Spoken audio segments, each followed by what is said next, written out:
प्रभु अगर आप मेरे ऊपर प्रसन्न हैं तो मुझे अपने लिए कुछ नहीं चाहिए। मैं तो ये प्राणी मात्र को देखता हूँ तो मुझे बहुत दुख होता है, इनके दुखों को मैं देख नहीं पाता हूँ। तो महाराज अगर हो सके तो मेरा जितना भी सुख है वो सब प्राणी मात्र को दे दो, और प्राणी मात्र का सारा दुख मुझे दे दो, सारा दुख मुझे दे दो, मुझे यही चाहिए। और मुझे जब तक याद है तब तक रामानंद स्वामी के पास भगवान स्वामीनारायण ने भी यही मांगा था कि मेरे नसीब में और मेरे हरिभक्त के, मेरे आश्रित भक्त के नसीब में अगर भिक्षा पात्र है तो वो भिक्षा पात्र मेरे नसीब में आए, लेकिन मेरा भक्त जो है वो हमेशा सुखी रहे, आध्यात्म भक्ति में लीन रहे, हमेशा वो सुखी रहे। भगवान स्वामीनारायण ने रामानंद स्वामी से मांगा था।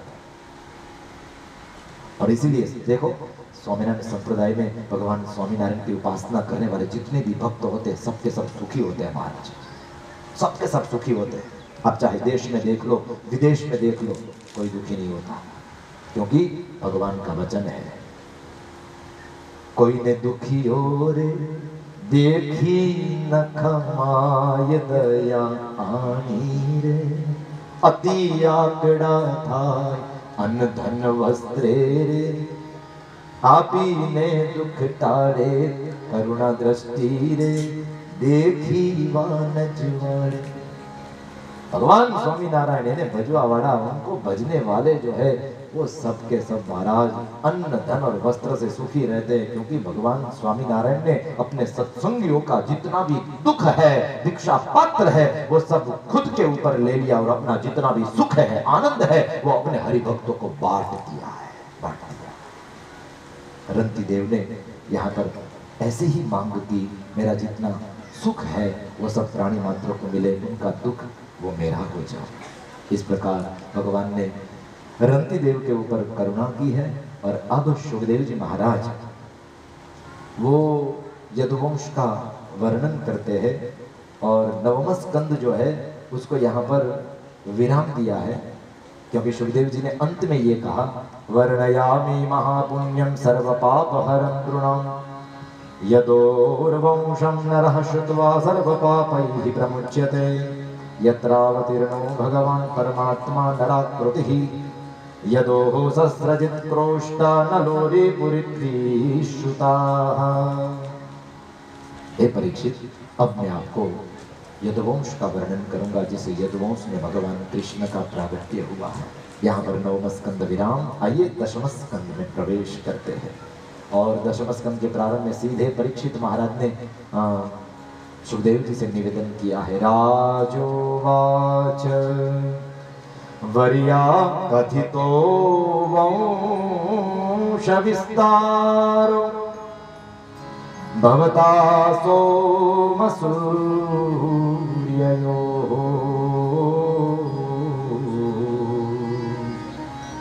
राज्ञां चोभयवंश्यानां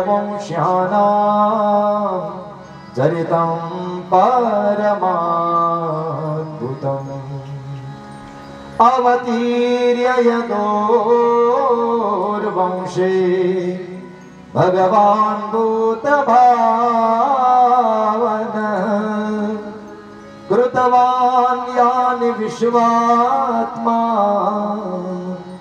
तानि नो वद विस्तरा, कथितो वंश विस्तारो भवता सोमसूर्ययोः। हे शुभदेव जी महाराज, गुरुदेव, आपने मेरे ऊपर कृपा करते हुए चंद्रवंश का वर्णन किया, आपने सूर्य वंश का वर्णन किया, आपने निमि राजा के वंश का वर्णन किया। अब कृपा करते हुए जिस यदुवंश में भगवान कृष्णचंद्र परमात्मा प्रकट हुए उस यदुवंश का थोड़ा वर्णन कीजिए। और तब शुभदेव जी महाराज ने कहा, देखो परीक्षित, आज चौथा दिन चल रहा है कथा का, अब तक तूने कुछ खाया नहीं है, कुछ पिया नहीं है, एक काम तो कर, थोड़ा सा फलाहार ही खा ले, या तो फिर थोड़ा पानी तो पी ले, क्योंकि तू भूखा है, प्यासा है। उस वक्त परीक्षित महाराज ने अद्भुत जवाब दिया, अरे गुरुदेव, आप ये कथा का अमृत मुझे पिला रहे हो, और मैं ऐसा पागल हूँ, मूर्ख हूँ कि मैं लौकिक खाने में, अन्न में, पानी में नजर डालूं? इस अलौकिक अमृत के सामने अब तो मुझे ये खाने पीने के पदार्थ सब फीके लगते हैं, सब फीके लगते हैं।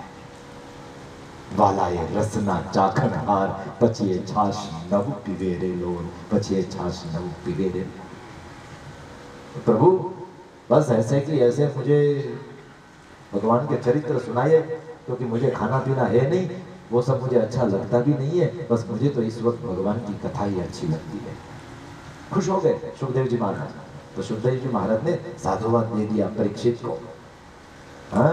एवं निशम्य भृगुनंदन साधुवादम, वैयासति स भगवानथ विष्णुरातम, प्रत्यर्च कृष्ण चरितम कलिकल्मषग्नं व्याहर्तुमारवत भागवत प्रधान। हे परीक्षित राजन, तुम सभी भक्तों में कथा को सुनने में सबसे श्रेष्ठ हो, क्योंकि कथा में तुम्हारी इतनी रति है, भगवान कृष्ण में तुम्हारी इतनी मति है। तो याद रखना, जिनकी कथा में रति, कृष्ण में जिनकी मति, उनकी कृष्ण लोक में गति, तुम्हारी गति भी वहीं पर होगी। बहुत प्रसन्न हुए, साधुवाद दिया। और फिर भगवान कृष्ण के प्रागट्य का चरित्र सुखदेव जी महाराज अब सुनाते हैं। गौरभूतवाश्रुमुखी खिन्ना क्रंदयन्ती करुणं विभो, उपस्थितान्तिके तस्मै व्यसनं स्वमवोचत। हे परीक्षित, जब अधर्मी राजा इस धरातल में प्रकट होने लगे, वे हकीकत में सब दानव ही थे, लेकिन जब उनकी शक्ति चली नहीं तो वे ही लोग अधर्मी राजा बन करके इस धरातल में आने लगे, जन्म लेने लगे, और अधर्म जो था वो फैलाने लगे। तो जैसे ही अधर्म बढ़ता गया, पाप बढ़ता गया, दुराचार अत्याचार बढ़ता गया, तो उस पाप के बोझे को पृथ्वी सह नहीं पाई। तो उस वक्त वो पृथ्वी, धरा, भूधरा, धरणी, वसुधा, उसने रोना शुरू किया, और रोती रोती गौ रूप धारण करते हुए वो पृथ्वी गई है ब्रह्मा के पास। जाकर के निवेदन किया कि मेरे ऊपर पाप बढ़ गया है, कुछ करिए, पाप का नाश करिए, पाप का भार मुझसे सह नहीं पा रही हूं मैं, कुछ कृपा कीजिए। तो ब्रह्मा जी गौरूप धारिणी पृथ्वी से उनको सांत्वना देते हैं, और फिर कहते हैं कि हम लोग भगवान नारायण की शरण में जाते हैं, क्योंकि वही सबके आधार है, सबके कारण है। सभी देवताओं को लेकर के ब्रह्मा, गौरूप धारिणी पृथ्वी अब भगवान नारायण के लोक में गए। जैसे ही गए तो भगवान नारायण नहीं थे महाराज। तो ब्रह्मा जी ने कहा, एक काम करो, भगवान को अगर प्रसन्न करना है, भगवान से अगर जवाब चाहिए, तो उनकी स्तुति करनी पड़ेगी। तो सभी देवताओं ने साथ में मिलकर के उस वक्त उनके लोक में जाकर के उनकी स्तुति की। तत्र गत्वा जगन्नाथं देवदेव पुरुषा तपिं, पुरुषं पुरुष सुक्तेन उपतस्थे समाहितः। कैसी स्तुति की? पुरुष सूक्त के द्वारा स्तुति की। सहस्रशीर्षा पुरुषः सहस्राक्षः सहस्रपात्, स भौमिकं सर्वतः प्रेत्वा त्यतिष्ठत् संकुलम्। पुरुष सूक्त के माध्यम से जैसे स्तुति की, तो उस वक्त ब्रह्मा जी को समाधि लग गई, और समाधि लग गई तो भगवान ने ब्रह्मा के मन में आकर के, समाधि में आकर के ब्रह्मा को सुना दिया, हे ब्रह्मा, चिंता मत करो, ये जो पृथ्वी है उसका दुख दूर होगा। हे देवताओं, आप चिंता मत करो, आप सब लोगों का दुख दूर होगा, लेकिन उसके लिए आपको क्या करना पड़ेगा? बोले सभी लोग जाइए पृथ्वी लोक में जाकर के, अलग अलग जगह पर जाकर के आप लोग गोपियां बन जाइए, क्योंकि अब मैं यदुवंश में जन्म लेने वाला हूं। देवकी और वसुदेव के माध्यम से मैं प्रकट होऊंगा, और मैं दुनिया में अनेक अनेक लीला चरित्र के माध्यम से अनेक अनेक अधर्मी ऐसे दानवों का, राक्षसों का संहार करके प्रेम का संदेश दुनिया को दे करके अपना अवतार चरित्र सिद्ध करूंगा। लेकिन उसके लिए मुझे आप सब लोगों की जरूरत पड़ेगी, तो आप लोग भी गोपियां बन करके धरातल में जन्म लेना शुरू कर दीजिए। ब्रह्मा जी ने जो समाधि में भगवान की वाणी को सुना, तो वो ब्रह्मा जी ने सभी देवताओं को भी सुना दी। देवताओं, अब स्तुति बंद कर दो, क्योंकि समाधि में आकर के भगवान ने मुझे कह दिया है कि वो भगवान जल्द ही यदुवंश में अवतीर्ण होंगे। तो अब हे गो रूप धारिणी पृथ्वी, तुम्हें भी चिंता करने की जरूरत नहीं है। देखो तुम्हारा काम भी हो गया, क्योंकि अब तेरे ऊपर ही वो भगवान अवतार लेने वाला। तो तू भी खुशी खुशी अपने स्थान पर चली जा। पृथ्वी को भी खुशी मिली है, सांत्वना मिली है, सब लोग अपने अपने स्थान पर गए। अब यहाँ पर सुखदेव जी महाराज कहते हैं कि उस वक्त वसुंधरा में धरती पर शूरसेनो यदुपति मथुरा मावसन पुरीम मथुरान शूरसेनांश्च विषयान बुभुजे पुरा। उस वक्त मथुरा में उग्रसेन महाराज उनका राज्य था, और वो उग्रसेन महाराज का जो बेटा था, वो बेटा उसका नाम कंस था। महाराज बहुत पापी था, दुराचारी था, दुष्ट था, काल नेमी का अवतार था। इतना अधर्म फैला करके रखा था, पृथ्वी उसके पाप से कांप उठी थी। अब हुआ यूं कि उग्रसेन महाराज के छोटे भाई देवक, उनकी बेटी देवकी, उसका विवाह शूरसेन पुत्र वसुदेव के साथ तय हुआ। तो देवकी बहन है, धूमधाम से शादी की। शादी के बाद फिर देवकी उसको विदा कराते वक्त कंस खुद देवकी और वसुदेव के रथ का सारथी बना, और मथुरा के बाहर जैसे ही रथ पहुंचा, उसी वक्त आकाश में से आकाशवाणी हुई है। पति प्रग्रहिणं कंसमाभाष्याः शरीरवात् अस्यास्त्वामष्टमो गर्भो हन्तायां वहसे बुधः। हे कंस, तू अपनी जिस बहन को लेकर के जा रहा है, विदा कर रहा है, तुझे पता है वही तेरी बहन का 8वां गर्भ जो है वो तेरा काल बनने वाला है। उसी के हाथों से तेरी मौत होगी, तेरी मौत होगी। आकाशवाणी बंद हो गई। कंस तो घबरा गया, और उस कंस ने सीधे रथ से नीचे उतर करके अपनी बहन देवकी, उसकी चोटी पकड़ी, और चोटी पकड़ करके हाथ में खड्ग लेकर के सिर काटने ही वाला था कि वसुदेव ने रोक लिया। क्योंकि पाति इति पति, जो अपनी पत्नी की रक्षा करे वो पति है। तो दोनों हाथ जोड़ करके वसुदेव ने कहा कि देख कंस, आकाशवाणी तूने भी सुनी, आकाशवाणी मैंने भी सुनी। तुझे 8वें गर्भ से परेशानी है ना, चल मैं तुझे वचन देता हूँ, 8वां गर्भ ही नहीं, मेरे जितने भी बच्चे होंगे सबके सब बच्चे मैं तुझे पहुंचा दूंगा, लेकिन मेहरबानी करके तेरी बहन को छोड़ दे, क्योंकि अब वो मेरी पत्नी है। तो सुन करके कंस को भी बात थोड़ी समझ में आई, कारागृह में दोनों को कैद कर दिया। और जैसे ही समय बीता, देवकी और वसुदेव को कारागृह में प्रथम पुत्र का जन्म हुआ। प्रथम पुत्र का जन्म हुआ। वचन अनुसार वसुदेव जी ने उस पुत्र को कंस के पास पहुंचाया। पता नहीं उस वक्त क्या हुआ, कंस को दया आ गई। तो कंस ने कहा, वसुदेव जी जाइए, ले जाइए, मैं इसको मारूंगा नहीं। क्या बात है महाराज, नहीं मारेंगे? तब तो काम हो गया, बहुत बहुत धन्यवाद। क्यों नहीं मारेंगे? आप तो कह रहे थे कि मैं मार दूंगा सबको। बोले मारूंगा इसलिए नहीं वसुदेव, क्योंकि मेरा काल तो 8वां गर्भ है ना, ये तो पहला है। बेचारे को खाम खा मार करके मुझे अपने सिर पर पाप लेना। देखो पापी व्यक्ति पाप की बात कर रहा है। तो वसुदेव जी तो ले गए अपने प्रथम पुत्र को। देवकी भी प्रसन्न हो गई अपने प्रथम पुत्र को जिंदा देख करके। फिर नारद जी पधारे कंस के पास, आकर के कहा, कंस तूने वसुदेव के देवकी के प्रथम बच्चे को मैंने सुना कि छोड़ दिया, उसे मारा नहीं। बोले हाँ, कैसे मारूं देवर्षि, क्योंकि वो मेरा काल थोड़ी है, मेरा काल तो 8वां गर्भ है।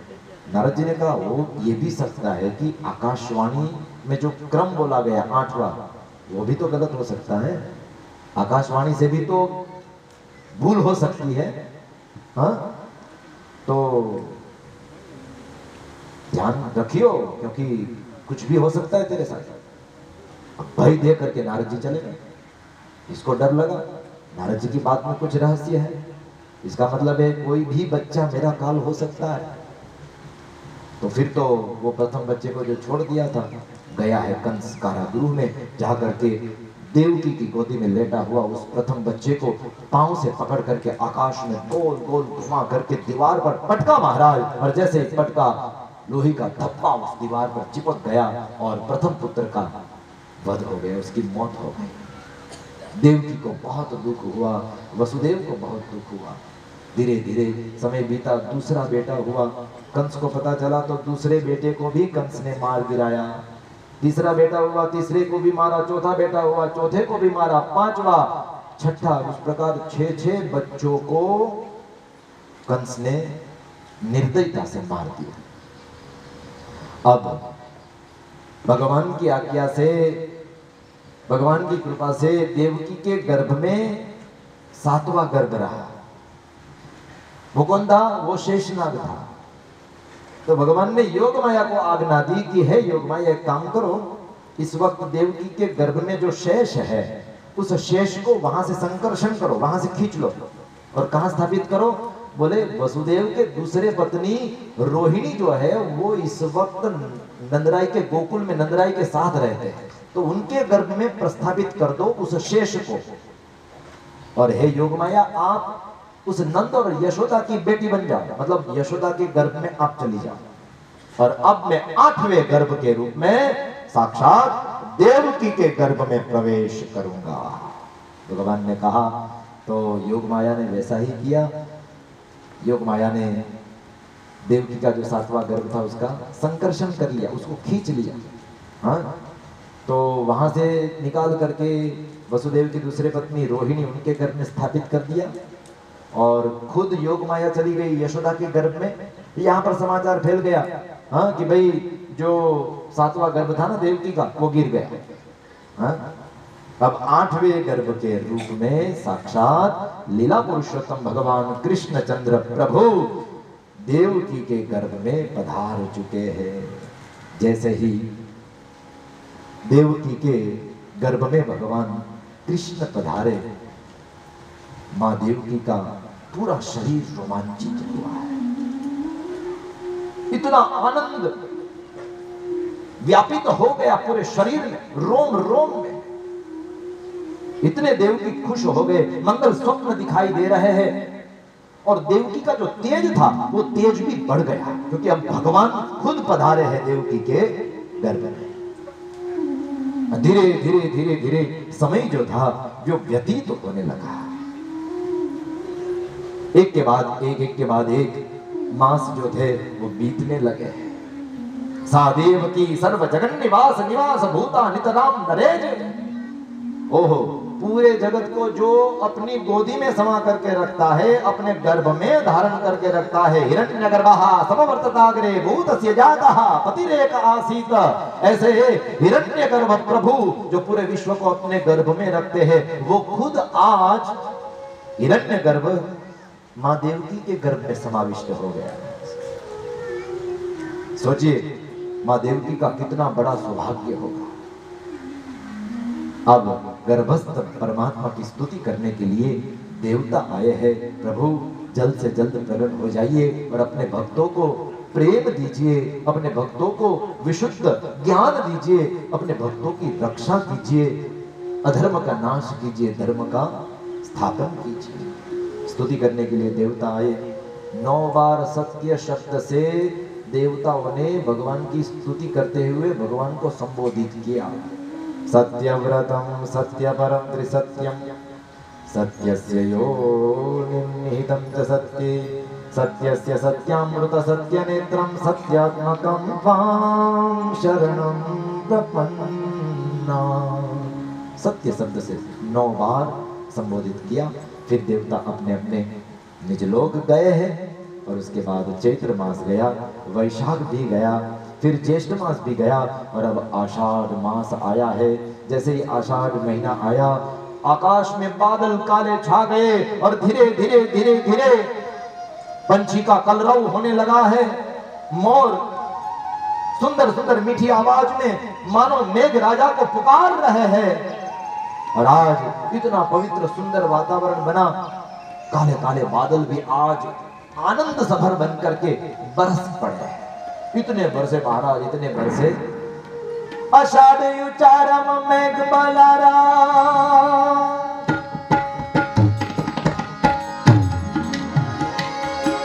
आषाढ़ उचारम मेघ मलारम बनि बहारम जलधारम दादुर डकारम मयूर पुकारम तटिता तागम विस्तारम नलहि संभारम प्यास अपारा नंद कुमारम नीर प्यारी गाए राधे प्यारी मैं बलिहारी गोकुल आवो गिरधारी धीर गोकुल आवो गिरधारी धीर गोकुल आवो गिरधारी मारू मन मोर बलि धन गात करे मन मोर बलि धन गात करे मोर बलि धन गात करे मन बलि मोर बलि धन घात करे रे मन मोर बलि धन घात करे मोर बलि धन घात करे मन मोर बलि धन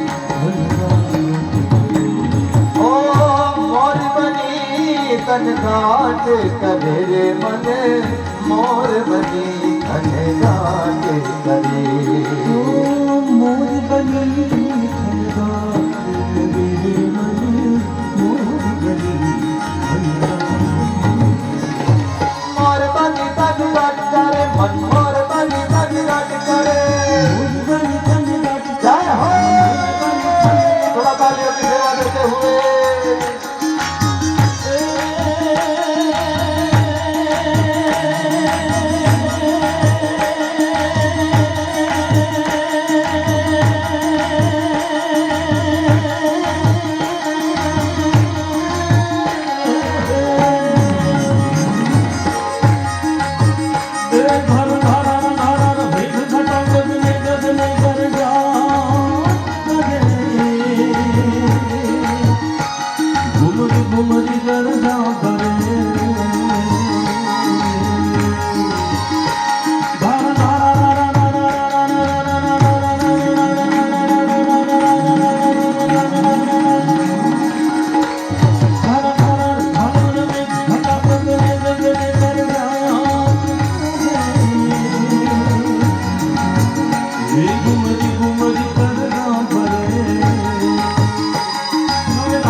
वातावरण बन चुका है। मानो आज प्रकृति भी परमात्मा का स्वागत करने के लिए आतुर है। पर तब सुखदेव जी महाराज वर्णन करते हैं, अथ सर्वगुणोपेतः कालः परम शोभनः यर्ह्येवा जन जन्मर्क्षं शांतर्क्षग्रहतारकम्। हे राजन, बहुत सुंदर सभी गुणों से युक्त ऐसा वातावरण बना है। आषाढ़ मास भी गया और अब महाराज श्रावण मास आ चुका है। शुक्ल पक्ष गया, कृष्ण पक्ष आ गया। एकम तिथि गई, द्वितीया गई, तृतीया गई, ऐसे करते करते सप्तमी तिथि भी गई और अब अष्टमी तिथि आई है।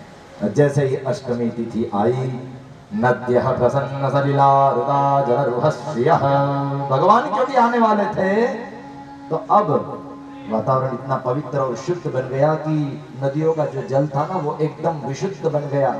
रात्रि के समय में जो तालाब थे, सरोवर थे, उसमें अपने आप सुंदर सुंदर सुगंधित कमल के फूल खिलने लगे। जगहु किन्नर गंधर्वाः तुष्टुवुः सिद्धचारणाः विद्याधर्यश्च ननृतुः अप्सरोभिः समं तदा। गंधर्व गान करने लगे हैं, अप्सराएं आज परमात्मा के आने की खुशी में नाचने लगी है। विद्याधर सिद्ध चारण जो थे वो स्तुति का पाठ करने लगे हैं और प्रभु को पुकार करने लगे हैं कि प्रभु पधारिए, प्रभु पधारिए। और इस धरातल में बहुत ही अधर्म बढ़ चुका है, उस अधर्म का खात्मा करके धर्म की स्थापना कीजिए, प्रभु पधारिए, अपने भक्तों की रक्षा करने के लिए पधारिए। तो इस प्रकार सभी वैष्णव भक्तों को इंतजार करता दे बराबर अष्टमी तिथि बुधवार का दिन और रात्रि को 12 बजे का समय हुआ। ऊपर सुंदर चंद्रमा अपनी शीतलता को बिखेरे बैठा है और ऐसे पवित्र काल में कारागृह के अंदर मां देवकी के गर्भ से साक्षात लीला पुरुषोत्तम भगवान श्री कृष्ण चंद्र परमात्मा चतुर्भुज नारायण के रूप में प्रकट हो गए हैं। बोलिए चतुर्भुज नारायण भगवान की। देखिए चतुर्भुज नारायण के रूप में है, अभी नहीं आना है, अभी नहीं आना है, अभी नहीं, मैं कहूं तब आना कोई बात नहीं। हाँ अभी जैसे नंद घेरा नंद भयो हो तब जाके आना। हाँ तो घर नो डायरो से लाए कह देवा में बांध। अरे तो भगवान आ गया, अपने बच्चे हैं हमारे बीच में, भगवान आ चुके। देखो फिर से एक बार जय जयकार करके हो प्रेम और भाव से बोलो चतुर्भुज नारायण भगवान की। भगवान शशंक चक्रम सकिरीट कुंडलम, चार हाथ वाले, एक हाथ में शंख चक्र गदा पद्म। आते ही भगवान ने सीधे अपने पिता वसुदेव से कह दिया कि देखो मुझे जो है यहाँ से जल्दी ले जाओ गोकुल में और वहां पर जाकर के मैया यशोदा के पास मुझे रख देना। अब मैं वहीं पर बड़ा होऊंगा, वहीं पर लीला वगैरह सब करूंगा, क्योंकि यहाँ रहूंगा तो ये कंस जो है मुझे शांति से बैठने नहीं देगा। ऐसा भगवान ने कह दिया। और फिर चतुर्भुज नारायण ने देवकी से पूछा, माँ मैं आ गया हूँ लेकिन तेरा चेहरा उदास है, तू उदास क्यों है? देवकी ने कहा कभी किसी का बच्चा ऐसा 4 हाथों वाला देखा नहीं। ये 4 हाथ वाले अब 2 हाथ वाले बन जाइए तो मेरे बेटे। तो सुन करके माँ की इच्छा को पूरी करने के लिए चतुर्भुज में से भगवान अब द्विभुज बन गए। बोलिए द्विभुज नारायण भगवान की जय। अब भगवान द्विभुज बन गए तो भगवान ने कहा माँ देख अब मैं द्विभुज बन गया, अब तो तू खुश है ना? ऐसा बोल करके भगवान हंसने लगे। देवकी ने कहा अरे दुनिया में तो मैंने देखा है कि बच्चे का जन्म होता है तो वो तो छोटा सा शिशु होता है और हंसता नहीं है महाराज आपकी तरफ, रोता है। आप शिशु बन जाइए और रोने लगिए तब जाके मैं मानूंगी कि हाँ आप मेरे बेटे हैं। और तुरंत सुखदेव जी महाराज कहते हैं कि पितरो हो संपश्यतो सत्यो बभूव प्राकृतः शिशु। उस वक्त माँ की इच्छा को जान करके भगवान द्विभुज नारायण बिल्कुल छोटे शिशु बन गए और शिशु की तरह माँ की गोदी में आ गए और माँ की गोदी में आकर के जोर जोर से प्रभु रोने लगे। अब शिशु बन गए, अब बाल कृष्ण बन गए। तो प्रेम और भाव से जय जयकार करना पड़ेगा। बोलिए बाल कृष्ण भगवान की, कृष्ण कन्हैया लाल की। हाँ देखो ऐसा मीठा मीठा भगवान जो थे वो रोने लगे। अब राजमहल के बाहर निकल गए, बीच में यमुना आई तो यमुना ने भी भगवान के चरण का लाभ लिया, भगवान के चरण का स्पर्श किया, शांत हो गई और रास्ता दे दिया। तो वसुदेव जी यमुना को पार करके गोकुल में पहुंच गए। गोकुल में पहुंचने के बाद यशोदा के प्रकोष्ठ में जाकर के उनके पास छोटे से लल्ला को रख दिया और उसके पास सोई हुई यशोदा की जो बेटी योग माया उसको टोकरी में वापिस रख दिया।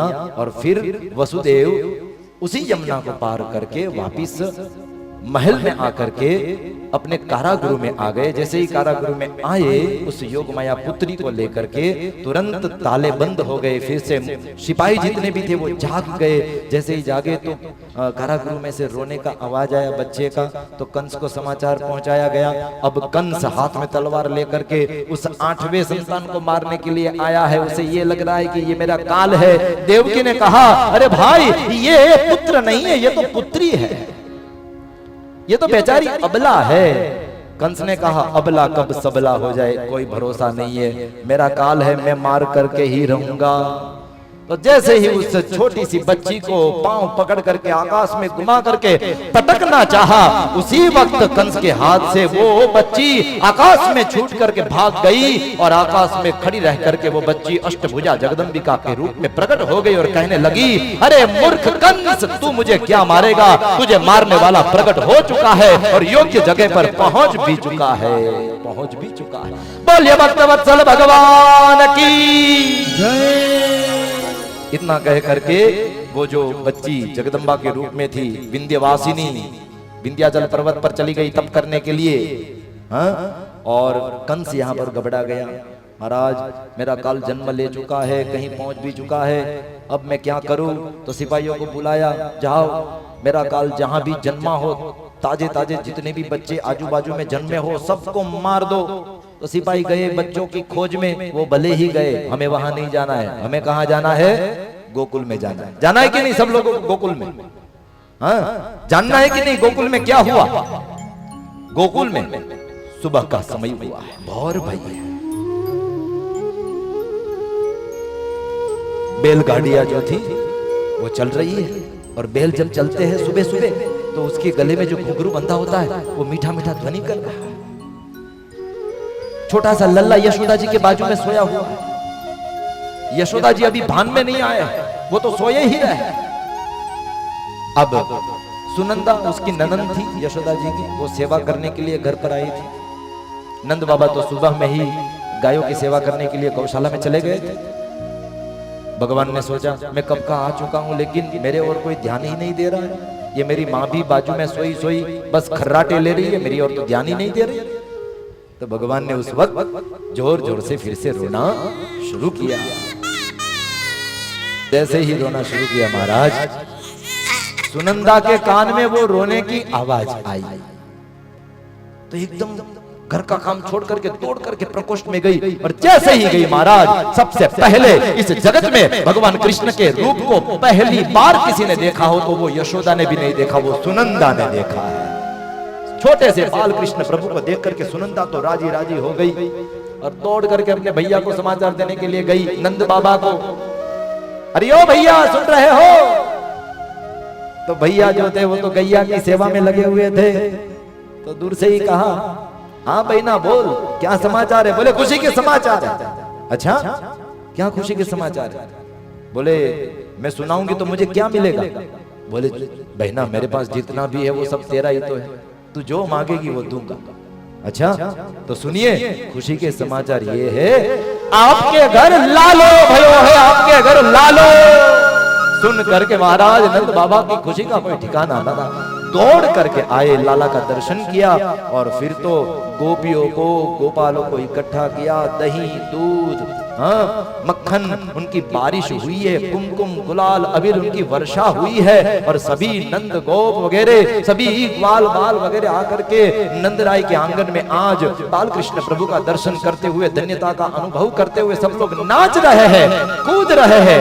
आज नंदराय के आंगन में नंदोत्सव हुआ है। आइए बागरोल में चल रही श्रीमद् भागवती कथा, जिसके यजमान द्विवेदी परिवार, उस कथा में भी जब भगवान का प्रागट्य हुआ है तो यहाँ पर भी आइए नंदोत्सव मनाते हैं। नंद के आनंद भयो,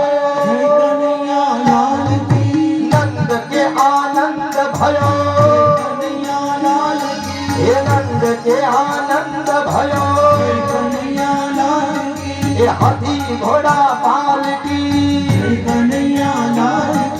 हाथी घोड़ा पाल की,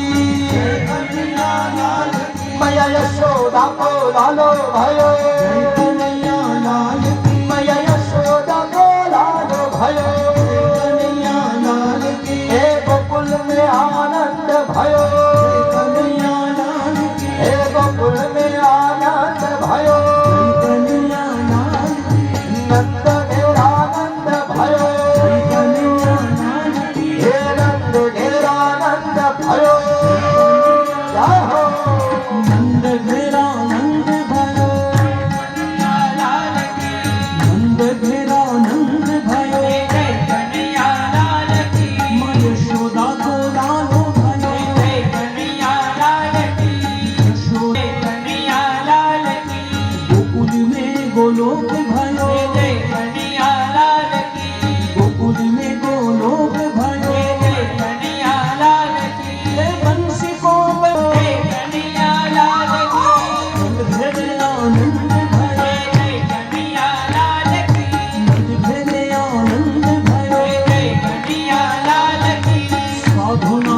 नाचे, जय कन्हैया लाल की।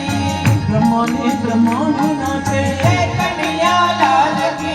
ब्रह्मा ने नाचे, जय कन्हैया लाल की। इंद्र ने इंद्राणी नाचे, जय कन्हैया लाल की। इंद्र ने इंद्राणी नाचे, कन्हैया लाल की। शिव ने भवानी नाचे, जय कन्हैया लाल की। शिव ने भवानी नाचे, जय कन्हैया लाल की। नंद ने आनंद भरे, जय कन्हैया लाल की। नंद ने आनंद भरे, जय कन्हैया लाल की। नंद ने आनंद भरे, जय कन्हैया लाल की। जय कन्हैया लाल की। हाथी घोड़ा पाल की, जय कन्हैया लाल की। नंद ने आनंद भरे, जय कन्हैया लाल की। नंद ने आनंद भरे, जय कन्हैया लाल की। साधु नाचे, संत नाचे, जय कन्हैया लाल की। साधु नाचे, संत नाचे, जय कन्हैया लाल की। ब्रह्मा ने ब्रह्मानी नाचे, जय कन्हैया लाल की। ब्रह्मा ने ब्रह्मानी नाचे, जय कन्हैया लाल की। शिव ने भवानी नाचे, जय कन्हैया लाल की। शिव ने भवानी लाल की। जय कन्हैया लाल की। तेरे आनंद भयो, जय कन्हैया लाल की। आनंद तेरे आनंद भयो, जय कन्हैया लाल की।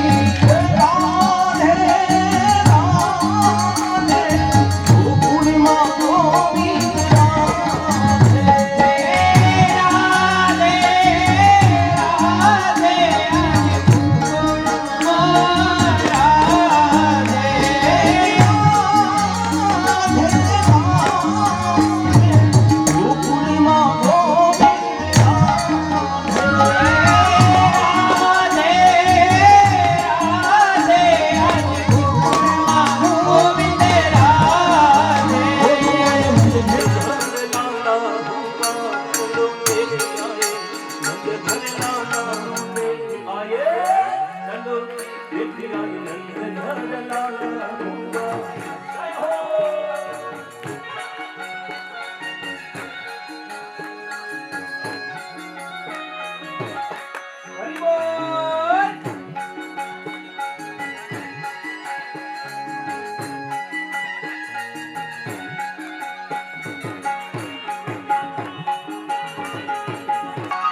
आला रे आला जरा मटकी संभाल ब्रिज बाला। आला रे आला जरा आला रे आला गोविंदा आला गोविंदा आला रे आला जरा मटकी संभाल ब्रिज बाला। आला रे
बन के जीने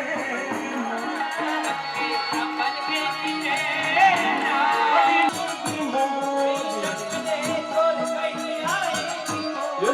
बचने का कोई जरा बकरी संभाल बीच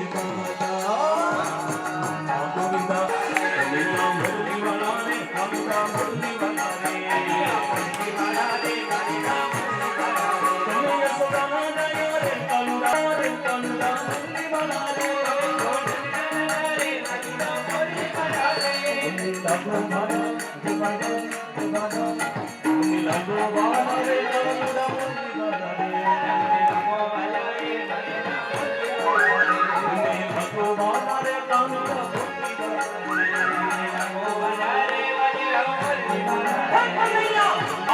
आनंद को मंग भयो आनंद को मंग भयो इसको वो कान भयो इसको वो कान भयो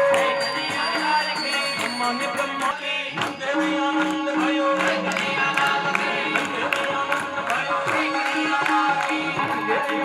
भयो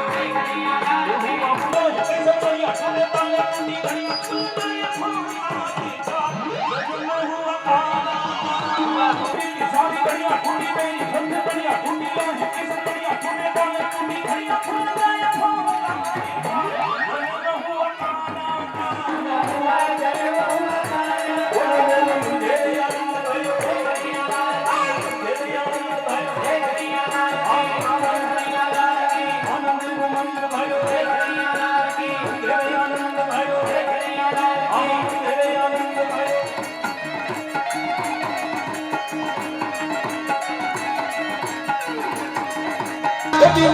सारी बढ़िया कुंडी मेरी बंद बढ़िया कुंडी लोही किस बढ़िया